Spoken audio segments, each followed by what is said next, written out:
Hello अस्सलामु अलैकुम, नमस्कार, आदाब सभी दोस्तों को मेरी तरफ से। तो दोस्तों क्या हाल है आपका? उम्मीद है आप अच्छे से होंगे, खैरियत से होंगे। दोस्तों आप मेरी स्क्रीन पे एक नोटिफिकेशन देख रहे हो जो कि आज ही निकल के आ चुका है, मतलब 9th ऑफ जून 2025 को जो है नोटिफिकेशन आउट हुआ है JKSSB की तरफ से।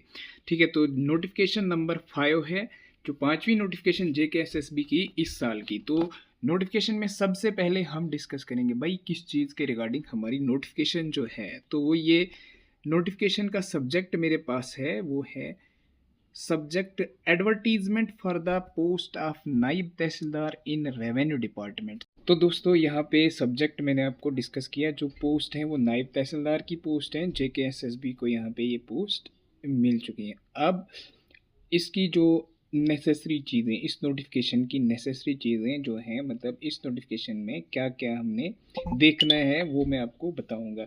सबसे पहले हम देखेंगे कि भाई फॉर्म सबमिट करने की जो स्टार्ट डेट है वो क्या रहेगी हमारे पास, और लास्ट डेट जो है वो क्या रहेगी। तो सबसे पहले मैं आपको बताऊं, जो एप्लीकेशन हमने यहाँ पे सबमिट करनी है वो हमने करनी है 16 ऑफ जून 2025। ठीक है, 16 ऑफ जून 2025 को हमने यहाँ पे एप्लीकेशन जो है वो सबमिट करनी है। दोस्तों जो लास्ट डेट रहेगी for submission of online application forms वो हमारे पास है यहाँ पे 15 ऑफ जुलाई 2025। 15 ऑफ जुलाई 15/7/2025 को हमारे पास यहाँ पे लास्ट डेट।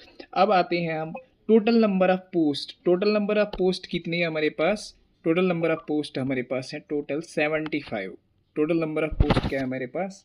75 पोस्ट्स हैं। ठीक है, उसके बाद जो हमारे पास सिलेबस वगैरह दिया है वो भी इस नोटिफिकेशन में हम देखेंगे। उसके बाद एजुकेशन क्वालिफिकेशन क्या रहेगी, एप्लीकेशन फ़ीस क्या रहेगी, वो भी मैं आपको इस नोटिफिकेशन में बताऊंगा। तो सबसे पहले हम चलते हैं next, age limit. Age limit जो है वो 40, मैक्सिमम 43 ईयर्स है। ठीक है, डिफरेंट कैटेगरीज के लिए डिफरेंट जो है वो एज लिमिट यहाँ पे रखी गई है, आप चेक कर सकते हैं।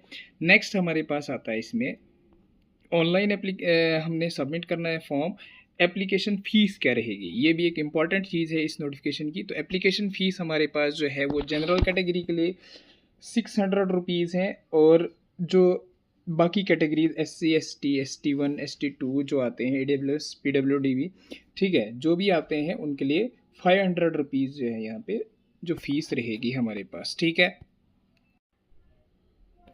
दोस्तों, अब एक और इम्पॉर्टेंट चीज़ हम इस नोटिफिकेशन की जो है वो डिस्कस करेंगे, तो वो है number of post in different categories. ठीक है, और उनका क्राइटेरिया फॉर सिलेक्शन जो है और क्वालिफिकेशन क्या रहेगी। ठीक है, तो सबसे पहले जो पोस्ट है वो हमारे पास है रेवेन्यू डिपार्टमेंट की नायब तहसीलदार की पोस्ट है। ठीक है, उसके बाद पे स्केल इसका जो रहेगा हमारे पास 6E का रहेगा। ठीक है, 35,900 टू 1,13,500। जो पोस्ट का नाम है वो है हमारे पास नायब तहसीलदार। ठीक है, उसके बाद जो डिफरेंट कैटेगरीज हैं उनमें डिफरेंट नंबर ऑफ पोस्ट्स हैं। ठीक है, ओपन मेरिट में सबसे पहले हम देखेंगे तो ओपन मेरिट में हमारे पास यहाँ पे 30 पोस्ट हैं।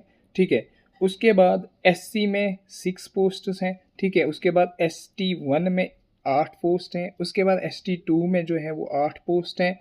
उसके बाद OBC में हमारे पास 6 पोस्ट्स हैं, और ALC IB में कितनी है? 3 पोस्ट्स हैं। RBA में हमारे पास यहाँ पे 7 पोस्ट्स हैं। ठीक है, उसके बाद EWS में भी 7 पोस्ट हैं। तो टोटल हमारे पास जो है वो 75 पोस्ट्स हैं। ठीक है, उसके बाद जो क्वालिफिकेशन, प्रिस्क्राइब्ड क्वालिफिकेशन है वो ग्रेजुएशन होनी चाहिए विद नॉलेज ऑफ उर्दू। ठीक है, उसके बाद क्राइटेरिया जो रहेगा सिलेक्शन का वो पहले OMR बेस्ड रिटन एग्जामिनेशन होगा। उसके बाद जो दूसरा पेपर हमारा होगा वो नॉलेज ऑफ उर्दू जो है वो चेक किया जाएगा। ठीक है, वो सिर्फ shall be qualifying nature only. ठीक है, सेकंड वाला पेपर हमारा। दोस्तों अब नेक्स्ट हमारे पास आता है इसमें जो सिलेबस रहेगा इस पोस्ट के लिए, syllabus for the post of नायब तहसीलदार। ठीक है, तो सिलेबस हमारे पास क्या रहने वाला है? तो जैसे कि मैंने आपको बताया यहाँ पे 2 पेपर्स होंगे। Paper first will comprise of multiple choice objective type questions. ठीक है, 120 मार्क्स का। ठीक है, उसके बाद पेपर सेकंड जो होगा वो उर्दू पोर्शन का होगा descriptive nature and qualifying only, ठीक है। तो पेपर फर्स्ट में हमारे पास जो सिलेबस रहेगा टोटल जो है वो 120 मार्क्स का होगा, ठीक है। टाइम हमारे पास 2 घंटे का होगा, ठीक है। सबसे पहला पोर्शन आता है इसमें general knowledge and current affairs. General knowledge and current affair ये हमारे पास 36 मार्क्स का होगा, ठीक है। उसके बाद नेक्स्ट हमारा आता है general knowledge with special reference to JNK UT, ठीक है। ये हमारे पास रहने वाला है 24 मार्क्स का, ठीक है। उसके बाद नेक्स्ट हमारा आता है इंग्लिश, जनरल इंग्लिश, तो ये भी हमारे पास 24 मार्क्स का रहेगा। नेक्स्ट आता है हमारे पास नॉलेज ऑफ इंफॉर्मेशन टेक्नोलॉजी, ठीक है, IT, इंफॉर्मेशन टेक्नोलॉजी का नॉलेज यहाँ पे, ठीक है। कंप्यूटर जो भी 18 नंबर का रहेगा हमारे पास कंप्यूटर, ठीक है। उसके बाद रीजनिंग एंड मेंटल एबिलिटी, ठीक है, नंबर सीरीज, लेटर सीरीज वगैरह जो भी रीजनिंग रहेगी हमारे पास वो है 18 मार्क्स की, ठीक है। उसके बाद नेक्स्ट जो हमारा आता है पेपर सेकंड, पेपर सेकंड ये हमारे पास होगा 50 मार्क्स का, और इसके लिए 1 घंटा हमारे पास टाइम होगा। यहाँ पे रीडिंग सेक्शन 20 मार्क्स का होगा, उर्दू रीडिंग सेक्शन 20 मार्क्स का, ठीक है। उसके बाद राइटिंग सेक्शन हमारे पास जो है वो 30 मार्क्स का होगा। उसमें जो 10 मार्क्स का हमारे पास letter writing minimum of 100 words on a particular situation, ठीक है। पर्टिकुलर सिचुएशन हमें दी होगी, उस पर एक लेटर लिखना है 100 वर्ड्स का। दूसरा है हमारे पास 1 English passage to be translated into Urdu और वाइस वर्सा, ठीक है, या उर्दू से इंग्लिश या इंग्लिश से उर्दू, वो भी 10 नंबर का रहेगा, ठीक है। नेक्स्ट हमारे पास जो 10 नंबर बचते हैं वो 1 essay of about 100 words on any topic of social relevance, ठीक है। सोशल रेलिवेंस जो भी एक टॉपिक दिया होगा उस पर हमने एक ऐसे लिखना है 100 वर्ड्स का, ठीक है।